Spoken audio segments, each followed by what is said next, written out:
mais um episódio do podcast Terapia na Ponta da Língua. Eu sou Paula Ribeiro Santos, psicóloga, e já estou aqui com Francisco Pena. Estamos no 15º episódio. E hoje a gente vai falar sobre Guerra, também é algo muito atual. E antes já quero agradecer o Caio, que está aqui com a gente sempre, trabalhando junto com a gente. Boa, Caio. A Ima. E lembrar de vocês de se inscrever no canal, deixar o seu comentário aqui nos comentários e deixar o seu like, porque isso é muito importante. O algoritmo do YouTube vai entender que o vídeo é legal, que você gostou e vai compartilhar com mais pessoas. Então, por favor, gente, não esqueça, ajuda que é muito importante. E aqui na descrição do vídeo já tem também o nosso Instagram para vocês seguirem e comentarem lá também e acompanhar todo o conteúdo que a gente publica no nosso Instagram, ok? Hoje eu lembrei de falar primeiro isso. Boa, é isso. Certo. E aí, de novo, eu trouxe um tema que tá bastante, né? Tá super atual aí, que é a questão da guerra. E eu acho que a gente, enquanto profissional de saúde mental, também precisa conversar sobre isso e abrir um espaço para a gente entender como é que esses eventos como é que isso influencia na nossa vida, mesmo que nós não estamos presentes, né, numa situação assim, mas é algo que impacta o coletivo. Mas, obviamente, esses lugares que estão passando por isso, e assim, a gente entrou o ano com um monte de coisa, né? Israel com Palestina, já havia aí a Ucrânia com a Rússia, os Estados Unidos agora atacando o Iêmen.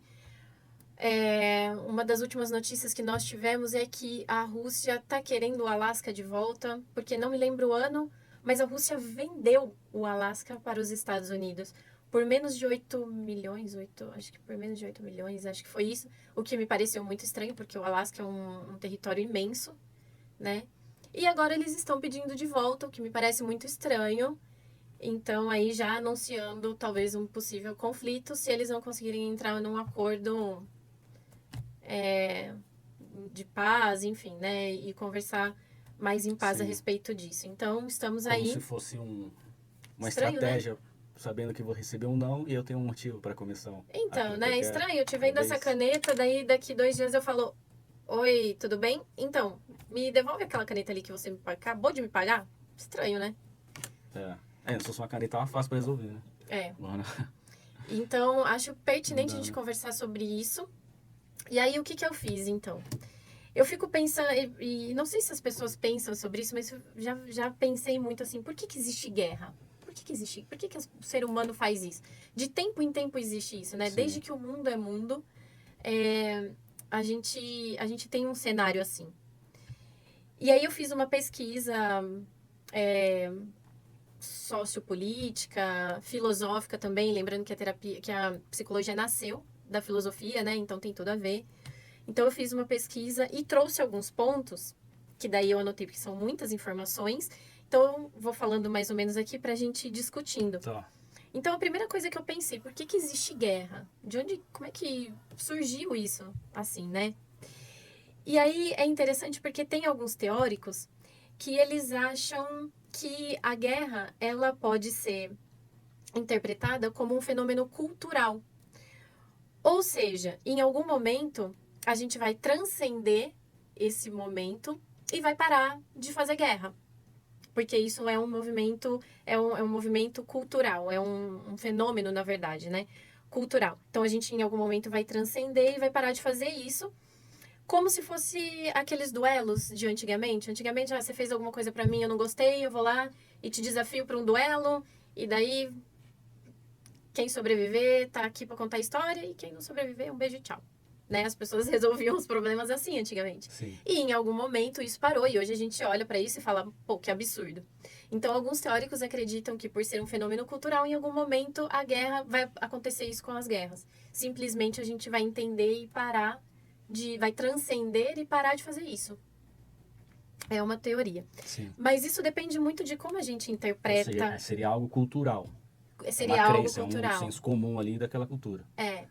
Mas isso depende muito da interpretação desses teóricos referente ao ser humano, né? De como que é o ser humano.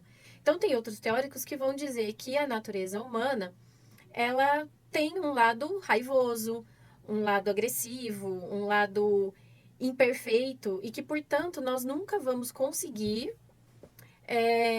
parar totalmente de resolver os nossos problemas dessa forma. Porque, naturalmente, o ser humano tem esse lado raivoso, agressivo, imperfeito. Então, existem essas visões a respeito disso. Pronto. Tá. E aí? Né, a gente viu talvez uma parte cultural, uma parte que a gente vai... Eu penso muito assim, quando eu penso na questão da busca pelo poder, né, como se algo é insaciável, né? Tipo, pô, já tem isso, aquilo, mas tem o poder, tem algo que motiva, né? Tem uma motivação que faz as pessoas tomar esse impulso, e aí esses líderes, né, que conseguem conduzir uma massa ali com a mesma... consegue moldar ali os pensamentos, né? Para que tenha mais força para chegar nos seus objetivos, seus ideais, né? Então tem uma motivação. Para mim, eu vejo muito essa questão aí pelo poder. Primeira coisa que eu penso, assim, quando a guerra, o ser humano, o que ele está guerreando? Qual é a intenção? Qual é a motivação? Né? O poder, para mim, vem a primeira coisa. Mas e aí, para você? Depois que você estudou, deu uma pesquisada aí, você vê o que vem à sua cabeça, assim, quando a gente fala em guerra? Por que eu acho que é interessante? Por exemplo, pensando aqui no podcast. Nós estamos vendo bastante informações sobre esses temas, né? Então, mesmo quando você não quer ver, acaba aparecendo alguma coisa ou outra, né? Sim. E aí, o que isso gera em nós? O que vem na nossa mente? O que gera em nós? Qual é a nossa reação em cima de uma informação dessa? Tipo, às vezes você ouve, cara, do jeito que tá indo, pode sim estourar uma terceira guerra mundial. Aí você Sim, pensa é assim, tipo, provável. se acontecer uma terceira guerra mundial, e aí? O que vem à sua mente, né? Sim. Quais as reações que você tem? Ou você nem pensa sobre? Essa eu acho que é legal a gente trazer o convite ali para os ouvintes, né? Essa reflexão. O que você sente quando você ouve, quando você vê? Sim. Né? Quais são os pensamentos que vêm à sua mente? Se acontecer, se não acontecer, você acha que vai acontecer? Não, isso para mim é só uma história. Você acha que é só uma historinha? Você acha que isso pode ser real? Não, isso eu acho que estão inventando. O que vem à sua mente? Faça essa reflexão. Acho que essa aí já é algo para a gente começar, assim, né? E se você acessa, né, esse tipo de informação, é interessante, assim, é curioso, porque hoje com as redes sociais, a gente se aproxima mais disso. Porque tem páginas, inúmeras páginas, assim, por exemplo, no Instagram, que são dos próprios soldados ali no campo de batalha. Então você vê em tempo real. É muito louco isso. E para mim, particularmente, é muito assustador. Eu não consigo ver. Porque é real. E é aquilo, né? O nosso cérebro, a nossa mente, ela não identifica, o nosso cérebro não identifica o que é real e o que é fantasia do que a gente tá vendo. Então, Sim. se a gente assiste muito uma coisa dessa, é como se todos os nossos sentimentos e reações corporais é como se tivesse lá. Então, pode causar mais ansiedade, enfim, uma série de coisas aí. Mas é muito louco, assim, é questão de segundos, as pessoas. E eles ficam, então, como hoje em dia, eles passam ali praticamente em tempo real, né? Eles ficam lá com uma câmera, enfim, e Sim. filmam. Os drones ali também filmando. E eles publicam o tempo todo essa rotina de uma hora você tá ali filmando, outra hora estourou uma bomba do seu lado, sabe? Para mim é extremamente desesperador se eu não consigo ficar olhando muito, porque eu não consigo realmente ver esse potencial de autodestruição que o ser humano tem. Para mim é bizarro isso, ver assim, é muito. Porque antes a gente lia, né? Não tinha acesso assim a imagens tão fortes assim. Então a gente lia sobre a história, a gente lia. Mas imagina você ver isso, para mim é muito forte. Sim, sim. Tem gente que aguenta e que vê ali, tem a curiosidade e tal. Exato. Pra Você mim fala já isso, me causa o quê? O que seria esse uma angústia. angústia? Eu acho que é aquele aperto no peito, sabe? De falar, meu, que medo disso. Essas pessoas não sabem nem o que vai acontecer daqui a um segundo. É um nível de Como se você estresse, estivesse de lá, você ansiedade. pensando assim, como se Eu você nem me estivesse. imagino. Tá, Não chega no nível se eu tivesse lá, porque eu acho que eu ia ter um piripaque se eu tivesse lá. tá. Só de ver eu já fico Sim. impressionada. Aquelas imagens todas que saíram daquele ataque lá do Hamas e tudo, eu chorei, assim, chorei de ver, porque você rola, assim, eu não sigo nada disso, mas você rola, aparecem uns negócios assim, Sim. né? Então, quando eu vi algumas cenas, Ainda assim... mais agora que a gente tá falando sobre isso e o celular tá na mesa. Aí, obviamente, quando a gente sair daqui, você vai olhar ali a sua rede social, vai ter coisas relacionadas a esse tema, que está sendo muito Sim, falado aqui. Então, a inteligência artificial está captando essas informações, já está trabalhando para... Já exato. que isso é interessante, você está falando tanto, então toma aqui, ó. Vê mais, ouve mais. Eu já tenho uma estratégia aqui, né? Então, é uma coisa que a gente... É importante a gente conversar sobre isso também, né? Trazer É. essa informação. Porque por mais que a gente... A galera hoje tá entendendo realmente, né? Caramba, eu falo sobre fralda, tô falando com a minha amiga sobre fralda, aparece fralda no celular. Uhum. Pois é, então você fica falando sobre essas coisas. Então, assim, muitas vezes aquilo que você teme e você fala muito, você fica sempre concentrado naquela coisa que você tem medo, você fica atraindo aquela coisa. Você vê, você vive mais ela, e aí provavelmente pode estar acontecendo. Então vamos Sim. pensar assim, a guerra está acontecendo lá fora, e eu tô vendo muito isso. Eu tô trazendo a guerra internamente. Tô muito angustiado, tô muito Dá mal, tô uma. mexido, tô com muito medo, tô muito ansiosa. Nossa, isso me traz uma depressão tão profunda quando eu vejo isso. Né? Então, eu acho que essa é uma boa forma de a gente conscientizar, né? Perceba isso, né? O que você está sentindo. E se isso te deixa tão mal, você vai ter que ter algumas estratégias para começar a evitar você ver esse tipo de coisa, esse tipo de informação. Isso acaba com o seu dia, por exemplo, acaba com um período ali, né? É. Agora, do ponto de vista, voltando um pouco comportamental, quando a gente olha assim, realmente parece que o ser humano ele tem esse lado mais naturalmente mais agressivo e raivoso e de naturalmente esse ímpeto, né, de tratar as coisas assim. E como que a gente pode criar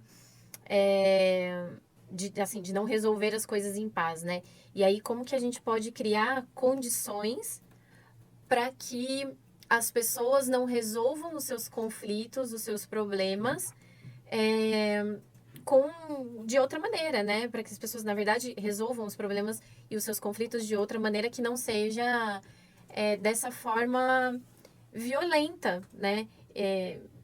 Entender essas supostas condições que a gente teria de colocar um fim nisso e tratar os nossos conflitos de uma outra forma, né? Que diminuiria aí ou que realmente a gente conseguiria banir esse tipo de forma de resolver as coisas. Porque, na verdade, é uma forma, o que a gente vê, né? É uma forma de resolver as coisas. Ah, então existe um interesse X ali na Ucrânia, então nesse momento eu vou lá e ataco você. Ah, existe um interesse X que agora isso que eu vendi para você eu quero de volta, então se você não me der, você já representa uma ameaça para mim, é uma possível ameaça. Então, assim, como é que a gente cria novas formas de resolver conflitos? E aí a gente está falando numa ótica muito maior, né? A gente está falando de estados, de algo global, né? E aí eu li sobre algumas coisas a respeito disso, até que eu cheguei no Immanuel Kant, que é um filósofo. Conhece? Sim, um dos maiores, na verdade, Sim, né? um dos maiores filósofos. E no livro que ele escreveu, A Paz Perpétua, ele escreveu uma tese colocando pra gente como que a gente pode atingir essa paz perpétua. Ou seja, inclui aí o fim de uma guerra, dessa forma de conquistar as coisas e de resolver problemas, né? A paz perpétua. E daí eu até anotei aqui, ele identifica três coisas que são importantes. A primeira coisa que o Kant identificou é que todos os países eles precisam ser uma república, mas uma república de fato, uma república no documento e uma república no dia a dia ali nas ações mesmo, na prática. Não é tipo uma Venezuela, né? Que tem ali um documento X, mas está funcionando de outro jeito. Então, uma república mesmo na prática e no dia a dia. Essa é a primeira coisa que ele coloca. A segunda coisa que o Kant coloca como uma forma da gente conquistar essa paz perpétua é criar uma federação. Mas não uma federação tipo a ONU.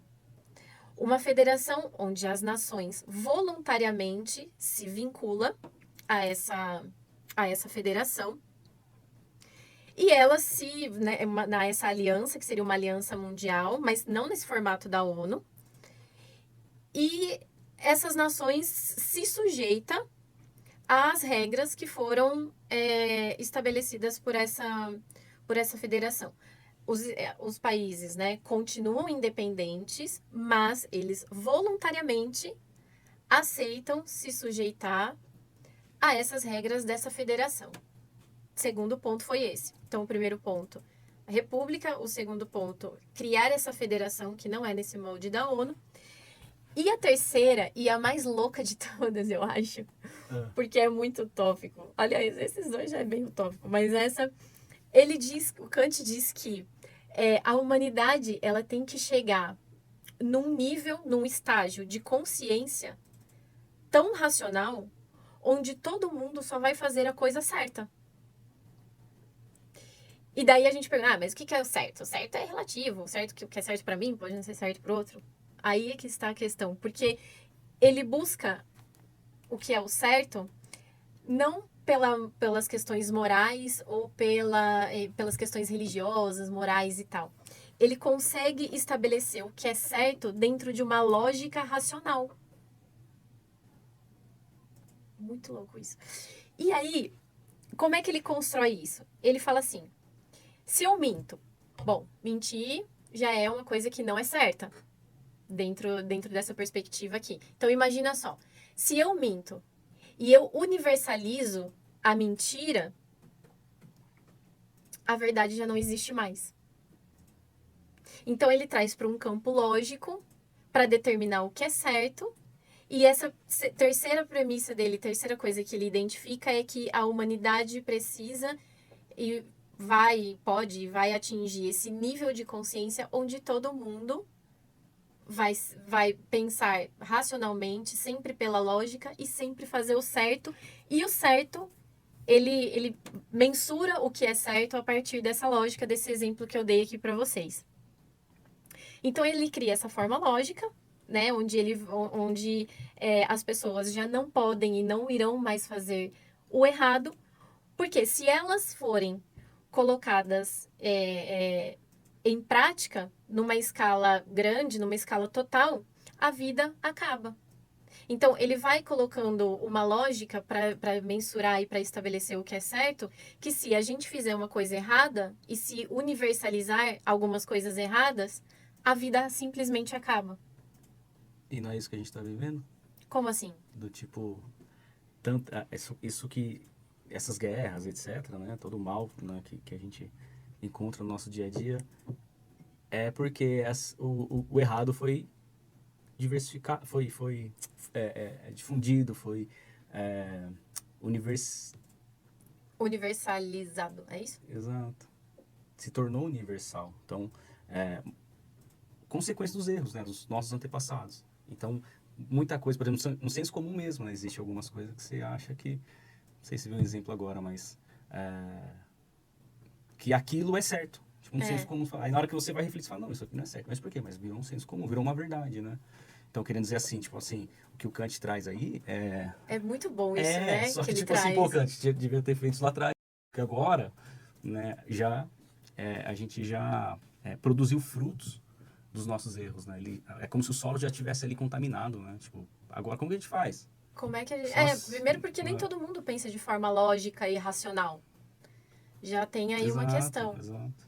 Mas Não ele tem nem acredita. condição, não tem nem recurso para isso. Por quê? Porque você vai puxar a história ali, a linhagem da família, só traumas, e a criança, ela já veio com déficit cognitivo, por exemplo, de saber o que é certo e o que é errado. Então tem, enfim, né, aí vem para uma cultura que também muitas vezes substitui, né, ou inverte os valores, aí vai construindo, né, esse pensamento lógico de cada um ali, né. Ele tem essa filosofia ética que é bem interessante, e daí ele dá um exemplo assim. Por exemplo, se entrar alguém agora e falar assim, quem é o Francisco? Eu quero matar o Francisco. Uma pessoa, o utilitarista, o que ele vai fazer? Ele vai olhar a situação e falar assim, desculpa, eu não conheço nenhum Francisco. O Caio vai ali falar, desculpa, eu também não conheço nenhum Francisco. Então, a gente permite essa mentira, porque é mentira, eu conheço você, o Caio tá aqui também conhece você, mas a gente mentiu pro cara. Então, o utilitarista, ele permite essa mentira pra salvar você. Então, eu fiz uma coisa errada, que foi mentir, mas ela é aceita porque eu calculo a, a- eu calculo eu faço um cálculo utilitário disso. Então, a sua vida vale mais do que eu não mentir. Essa regra de eu não mentir. O utilitarista faria isso. E essa é uma forma onde muitas pessoas utilizam, na verdade, para tomar decisões éticas, morais, enfim. Então, muita gente acaba se utilizando disso. Essa é a forma que talvez a maioria das pessoas utilize para ponderar aí as coisas. Sim. O Kant, ele discorda totalmente disso. O que ele vai trazer? Em hipótese nenhuma eu vou mentir. Não existe essa possibilidade. É a verdade pela verdade. E se a gente levar... Aí parece, a princípio, eu tenho certeza, quem estiver escutando vai falar, mas que absurdo. Então vai entrar o cara, vai falar, quem é o Francisco? Esse aqui é o Francisco. Sendo que o cara tá querendo matar o Francisco. Mas se a gente levar isso para um macro, se é a verdade pela verdade, sem importar as consequências, esse cara nem entraria aqui para fazer isso. Porque existe existe a verdade pela verdade, o certo e sempre o certo. Sim, o certo sim. sempre vai acontecer. Então, esse cara nem entraria aqui para resolver uma situação dessa forma. Então, a portanto, questão é o essa, certo né? pelo certo. Não, a ideia dele, que ele traz é isso, né? A questão é essa, do tipo, só que já existe essa pessoa que vai entrar aqui e vai fazer isso. Existe. Né? Existe. É muito utópico, é diferente, Sim. Não, é isso, interessante, mas não é humano, não é isso. humano. Ainda, pelo menos. Né? É meio utópico isso. Mas é interessante quando a gente pensa sobre esse comportamento humano de resolver conflitos dessa forma. Não, né? é assim, se você... Tudo que você está vendo aí, você vai trazer uma autorreflexão, uma autoanálise, você de repente, você não vai conseguir ser a quem vai colocar a paz no mundo, mas você coloca a paz em você e o seu ambiente. Sim. E isso você é responsável, né? Então, isso vai te servir para você, no mínimo, começar a trabalhar isso no seu ambiente, né? Porque daí se cada um tiver essa reflexão, né, quanto mais pessoas, mais a gente consegue produzir uma consciência aí mais saudável, mais comunitária, Sim. né, mais universal. E aí, eu até vendo uma discussão a respeito disso, aí o cara falou assim, ué, mas se o líder X, ele resolve iniciar uma guerra, para ele tá sendo lógico, racional e ele tá certo. Dentro do que ele entende como sendo Sim. o certo. Sim, se a gente relativizar um pouco o que é certo, depende do ponto de vista da pessoa. Mas se a gente no sentido voltar... que é a verdade dele, né? É a verdade dele, né? E a lógica ali. E a razão dele. Então, Sim. tá. Mas se a gente aplicar novamente essa fórmula do Kant, não. Ele não está sendo lógico e não está sendo racional. Porque a guerra é uma destruição da vida. E, portanto, não sobrevive a essa lógica racional que ele traz como uma possível solução aí dessa paz perpétua, ou seja, desse nível que a gente precisa atingir. Então, ainda assim, quando a gente fala assim, mas pro cara ele tá certo. Se a gente olhar por essa ótica, por essa lógica de Kant, não. O cara não está certo. Ainda que tenha gente que fala, não, mas relativizando assim, né? Então, pro cara tá certo, ele tá na lógica dele e nas razões Sim. dele.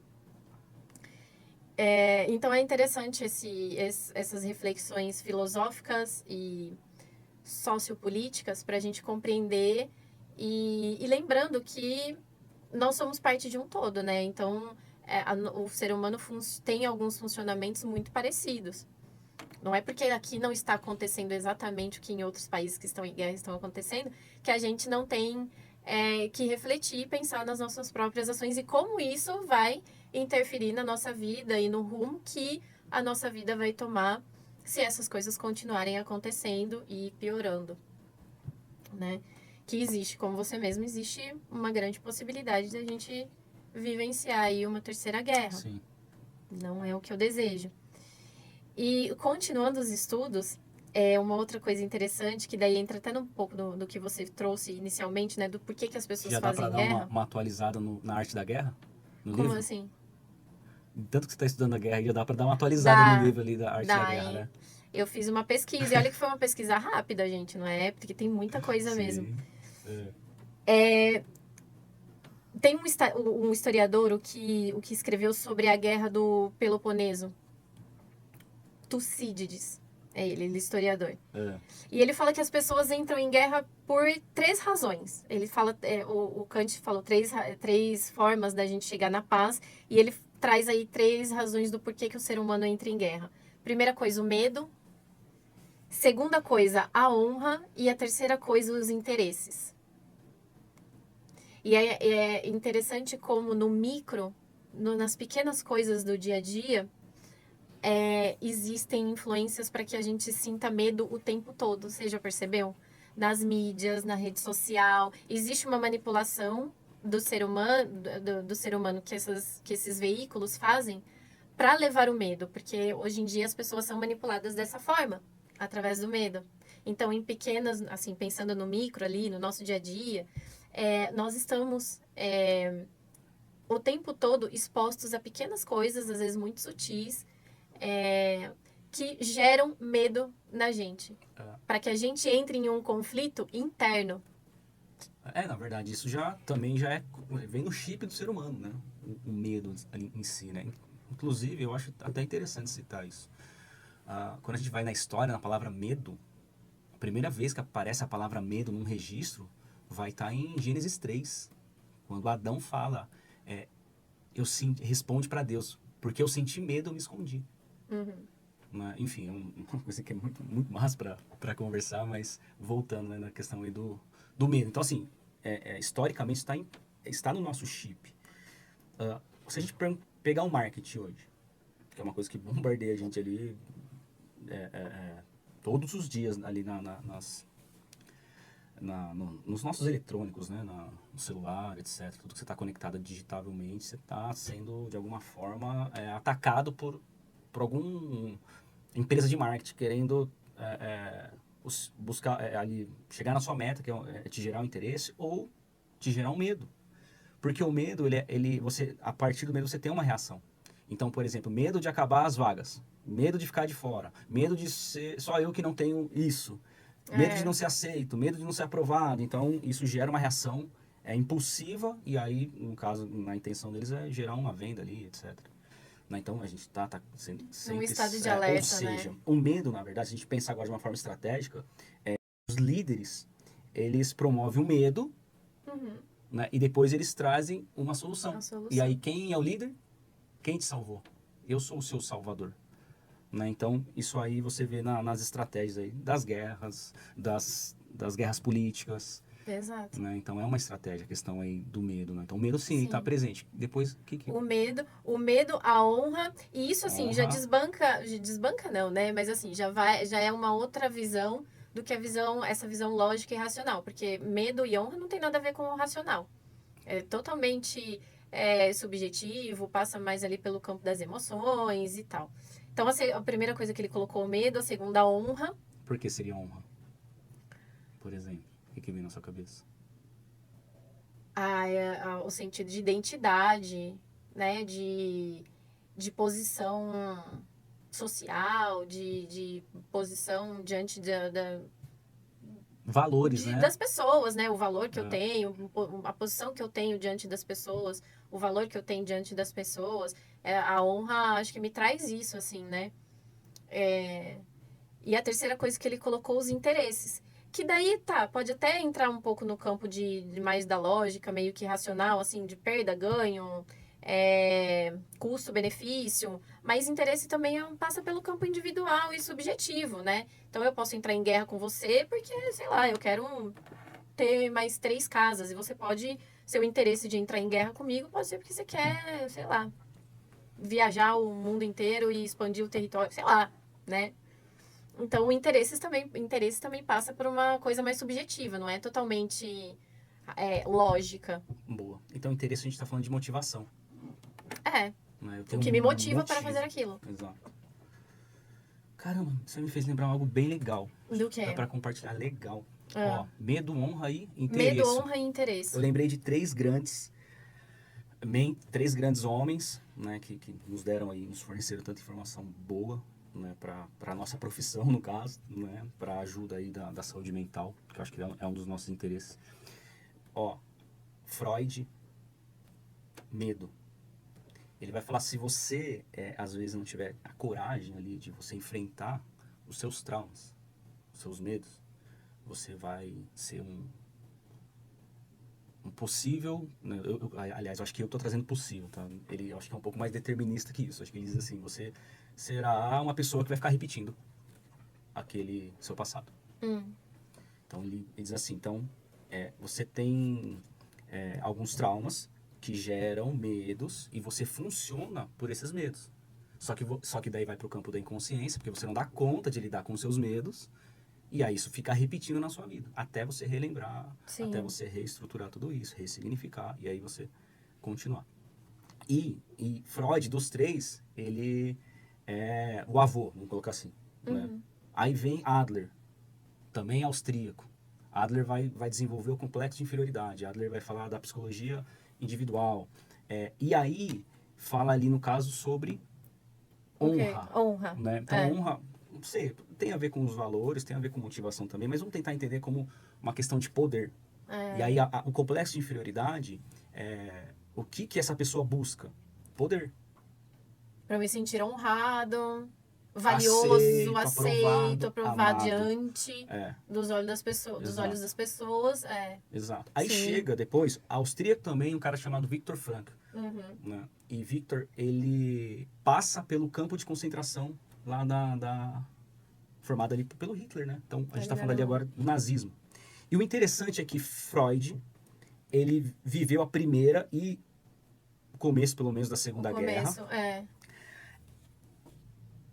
Adler, ele foi médico na guerra e Viktor Frankl foi prisioneiro nos campos de concentração ali de Hitler, né? Então, olha que interessante. Aí, agora, vindo para o Viktor Frankl, ele fala assim, como que ele conseguiu atravessar o campo de concentração, vendo muita gente morrer. Vendo gente morrer de doença, de fome, nas câmaras de gases, de diversas formas brutais. Como que ele conseguiu atravessar isso? Aí vem aqui o interesse, a motivação. Ele tinha algo dele, que ele vai até tratar ali, ele fala até no livro dele, Em Busca de Sentido, que uma das coisas que fez ele atravessar toda essa situação era porque ele tinha algo muito vivo dentro dele, uma vontade muito grande. Um objetivo maior, um motivo, uma motivação. Saber se a esposa dele ainda estava viva. Então, para isso, ele tinha que sair dali. E ele tinha que estar vivo todo dia. Porque vai que ela está precisando de ajuda, por exemplo. Né? Então, eu olha preciso encontrar ali lá na frente, ou saber dela, né, lá na frente. Só que como a gente não seguiu ali algumas orientações ali de Kant, e a gente vai poder dizer ali no caso Kant. Até, de uma forma até mais profunda ali, então, um ensinamento do próprio Jesus, como a gente não seguiu isso, a gente vem, a gente vive algumas consequências, né, como as pessoas estão funcionando por medo e aí elas fazem coisas, que elas repetem coisas que elas já passaram, como a gente vai ver no caso de sociopatas. Na hora que você vai ver a história do cara, o cara passou por aquilo, aí tá repetindo. Pedofilia, ele foi abusado na infância, hoje ele é o abusador. Isso são consequências, né? Sim. Aí você vem na questão ali do poder. Cara, você tem que buscar poder para se desenvolver, para você ser melhor do que ontem.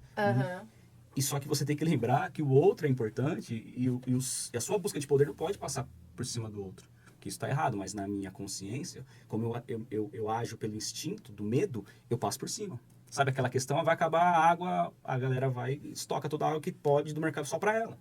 Porque é uma forma instintiva de sobrevivência. Por quê? Porque ela age pelo medo. Ela não age pela consciência. Calma, vamos ver como que a gente vai solucionar. Porque ela não sabe solucionar os medos dela. E aí a busca pelo poder, às vezes, a minha motivação pelo poder é para mostrar que eu sou maior que você. Sim. Porque eu me senti inferior ao complexo de inferioridade ali de Adler, né? Aí chega esse cara chamado Viktor Frankl e fala o seguinte: a gente precisa entender os nossos traumas. A gente tem que se desenvolver em busca do poder, mas tem algo mais profundo. Eu tenho que buscar um sentido de vida. Por que eu faço isso? Então por que você vai matar outra pessoa? Ah, porque eu vou me defender. Mas é assim que você se defende, matando o outro? Aí trazer essa reflexão. Qual é a sua motivação? Então, do nosso podcast aqui, o que a gente pode entender? Essas guerras que a gente está vendo, cara, muitas vezes são consequências das guerras internas nossas. Se o coletivo está doente, é porque o individual está doente. O resultado coletivo é só uma consequência que o individual está doente. E se a gente não trabalhar essas nossas guerras internas, a gente vai produzir guerras externas. A gente Sim. briga com o parceiro, com a família, com o amigo, no trabalho. Nós estamos... Tá armado também. Estamos os dois armados aqui. Se você fala isso, então eu já devolvo. Por quê? Porque eu não aguento mais apanhar. Agora é a lei da sobrevivência. Sim. Né? Então é bem interessante aí, ó, Sim, sim. o tema. E aí, para finalizar, o que eu entendo, assim, desse levantamento, desse estudo que eu fiz, então, quais seriam as condições para a gente não ter guerra? Então, existe um estado que se chama estado de natureza dentro de uma sociedade. Então, vamos pensar assim, quando a gente tem um lugar onde todo mundo faz o que quer, vira o quê? Uma anarquia, né? E esse estado de natureza anárquico, ele é aquela coisa do salve-se quem puder. E é muito interessante a gente olhar para o lado, porque existem pequenas influências sempre puxando a gente para fazer com que a gente pense que pode fazer o que quer. E o achar que a gente pode fazer o que quer é extremamente perigoso. Justamente por isso. É um salve-se quem puder. Num estado de natureza anárquico, quem que vence? O mais forte, quem grita mais, quem tem arma. Então, como que a gente pode solucionar isso? Primeiro que nós pensamos já, né? O ser humano pensou numa forma de solucionar isso, para que não vire uma anarquia, e ele criou o Estado. Então, o Estado, ele tem o monopólio do uso da força, não é mais você.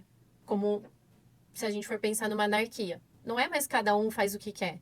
O Estado tem o poder e ele decide. Hoje o Estado, né, o poder, o monopólio do uso da força deveria ser, pelo menos, do Estado, ou seja, polícia nesse caso. É o que a gente criou até agora de uma possibilidade de intervenção e de ter um controle maior em relação a essa questão.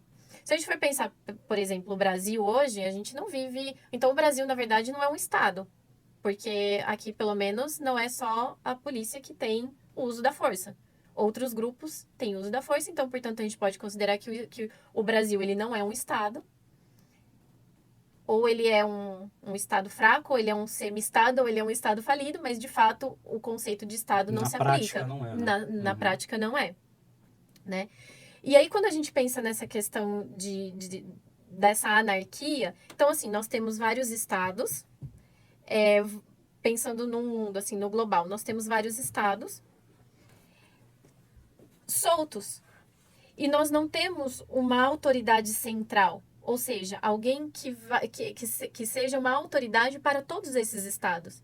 Então, são países, né? Pensando, quando eu falo estado, são diversos países soltos que, de alguma forma, fazem o que querem, porque não existe uma autoridade maior, uma autoridade central que vai ter esse controle, como tem, por exemplo, o Estado dentro, quando a gente fala de países, né? Então, bem ou mal aqui a gente tenta, o país X ali, bem ou mal, tá tentando manter esse controle, o outro país ali, mas se a gente puxar o zoom e olhar globalmente, não existe nenhuma autoridade central que tenha um controle maior sobre esses estados. Então, numa esfera internacional, a gente vive uma certa anarquia. Muito louco isso, né? Sim. Muito louco isso, porque daí cada um faz o que quer. Então eu vou lá e falo, eu vendi isso aqui pra você, mas agora eu quero isso de volta. E não existe ninguém que vai dizer, uma autoridade maior que eu tenho que respeitar, e que vai dizer, não, mas você não pode fazer isso. Você vai perdendo as referências, né? Aí quando você vai perdendo as referências, aquilo que já era desorganizado, já existia uma desordem, vai virar um caos, né? É questão de tempo pra virar o caos. Sim. Então a gente conseguiu pensar isso até agora, né? O ser humano, né, conseguiu se organizar em estados, que falha muito, né? Como a gente pode ver aqui, o Brasil e outros países também não vive de fato esse formato, então, portanto, a gente tem uma série de problemas, mas numa questão macro, quando a gente puxa aí o zoom e olha globalmente, a gente ainda vive uma anarquia onde cada um toma suas decisões e não tem ninguém que vai dizer, dar o controle e falar, não, isso aqui você não não vai poder fazer. Isso aqui só eu posso. Porque daí a gente vai entrar naquele último, né? Nos interesses, né? Então, qual é a motivação dessas pessoas que estão no poder? Exato. Aí a gente vai descer, continuar no poder, aquilo Sim. que Adler falava. Por quê? Pelos seus medos. Qual o medo? Qual o trauma? Por que eu tenho que buscar tanto alguma coisa, tanto poder? Não tá bom? Não sacia? Qual o tamanho desse buraco que eu tô preenchendo esse poder? Então, é muito louco, né? Você vai Muito olhar a louco. história, você vê que essa motivação desse cara, ele faz um certo sentido pela história dele, como ele significou, né? Dos recursos que ele tinha naquela infância, né? Como, assim, acho que cabe também aqui, eu tava vendo muito massa a matéria aí, é forte, mas falando em guerra, falando em como a gente pode combater a guerra, né? Eu lembro até de uma música que eu ouvia na minha adolescência, era um rap, inclusive a música chamava O Amor Venceu a Guerra. A gente sabe que esse amor, esse talvez seria o único fator ali que realmente tivesse poder para colocar paz nisso aqui. E aí já viu aquele caso eu esqueci o nome daquele cara, mas ele foi, se eu não me engano, o segundo maior serial killer dos Estados Unidos. O segundo? Não lembro o nome dele. A história é o seguinte, Que ele não fez diretamente. Que ele reuniu um pessoal. Não, foi ele. Foi ele? Eu esqueci o nome desse que eu tô falando. Green River, acho que é. O assassino de Green River. Ele tá no tribunal dele. Agora é a hora dele ser julgado. E ali naquele tribunal estão as famílias daquelas pessoas que ele assassinou. Ah, sim. E as pessoas estão falando ali, tipo, com toda aquela emoção, aquela carga. Talvez a primeira vez que as pessoas viram ele ali na frente. Então, expressando toda aquela dor em cima dele, jogando ali. Né? Cada um com as suas dores, cada um do seu jeito, cada um das suas formas reativas ali, né? E aí tem um senhorzinho de cabeça branca, assim. E assim, o olhar dele, né? O olhar dele olhando para as pessoas. Você chegou a ver isso aí? Cheguei, sim, eu vi esse vídeo. É muito interessante. Ele fica olhando assim com um olhar do tipo... Você vê, caramba, cara, olha a cara. Ele tá, tipo, tranquilo, assim, no peito dele. Olhando para as pessoas. Não se comovendo com aquilo. Mas aí chega o velhinho ali e fala algo, né? Ele fala, cara, as pessoas que realmente elas têm esse sentimento, e é até legítimo ter esse sentimento pra você, Sim, mas... as pessoas colocando pra fora, né? Todos os familiares das vítimas, né? Porque você me tirou minha filha, porque você me tirou, isso me dói, mesmo. eu tenho raiva de você, Isso, você é isso, e blá, blá, blá. E ele lá quieto, ouvindo, né, friamente. Cara, como o que eu um acho bom mais psicopata. forte é na hora que vem esse velhinho e diz, né, cara? Eles têm as razões, etc. Mas eu também tenho uma razão aqui, pelo que eu acredito, pelo que o meu mestre ali me ensinou, que é amar, é perdoar. Então, assim, tipo, eu te perdoo. Na hora que ele solta uma palavra de perdão, mas com verdade, e a pessoa sente aquilo, é interessante como ele começa a se desmoronar com aquele sentimento de amor. Sabe por quê? Sabe o que eu entendo nessa hora? É que esse cara, ele buscou esse amor. Aí quando você vai ver a história desse cara, Do psicopata? você vai ver o que a mãe dele fazia com ele. O que aconteceu na história dele. Aí você vai entender que, cara, ele foi totalmente desconfigurado, monstrificado. E o resultado foi o quê? O que ele fez. Aí é como se aquele sentimento de amor, eu te perdoo, genuíno, ele nem sabe lidar com aquela emoção, ele começa a meio que desconfigurar assim e começa a vir as lágrimas, você começa a chorar. Cara, é muito forte toda a situação que o cara fez. Isso não apaga, né, a história das famílias, mas você vê, trazendo essa consciência que isso é um resultado. Eu não consigo entender até que ponto isso, pensando friamente mesmo nessa questão de um psicopata, como eles não têm realmente essa questão do sentimento, realmente não tem, e nasce assim, né? Eu não sei até que ponto esse choro dele foi muito real, mais uma forma Sim. de manipulação. Não, você acha que Mas foi eu vi, manipulação? não sei, não consigo, não consigo a gente identificar só por isso. Quando a gente vai... Quando eu vi isso aí, me chamou muita atenção. E eu fui ver outras pessoas analisando o caso, né? E assim, pelo menos assim, o que eu vi, a galera, tipo, caramba, tipo, isso foi algo genuíno. Ali, Algo foi algo pode ter sido genuíno, mas eu não sei se ele não faria novamente, entendeu? Isso é outra história. Pode ter Mas sido. eu quero dizer assim que se não for dessa forma, o que Kant falou, é só história. Mas o amor a princípio eu falei, nossa, ele sentiu alguma coisa. Da gente combater a guerra, o mal, os conflitos. É a única, não existe outra forma, cara. Mas aí, que é o amor? Aí é que você vai ver, mas qual referência você tem sobre o amor? Porque o que o ser humano busca é ser amado. E aí o medo dele Mas faz quais ele... são as referências, né? Exato. Ele vai desconfigurando, a motivação dele tá errada, porque a busca dele tá errada, porque ele configurou isso lá na infância, nos traumas dele, né? Então, Bom, eu espero que em algum momento a gente transcenda e evolua essa consciência, como Kant diz, sim. e que a gente consiga aí superar todas essas coisas. Sim. Então eu trouxe mais esses pontos filosóficos, sociopolíticos, para que a gente pense, Legal. porque isso influencia muito também no diz respeito ao nosso comportamento. Guerra influencia no nosso comportamento, mais ou menos, dependendo do quanto isso está muito próximo de nós. Mas, de certo modo, todo mundo sai afetado. Transtornos de ansiedade, depressão.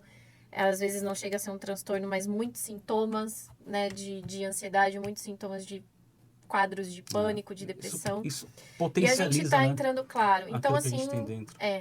Então, assim, a gente precisa estar muito atento a isso, porque são coisas que realmente estão acontecendo. E a gente não sabe como que vai... O que vai acontecer nesse próximo período aí. A gente tem um ano todo pela frente e começou desse jeito. Então, os olhos, a gente precisa estar muito atento.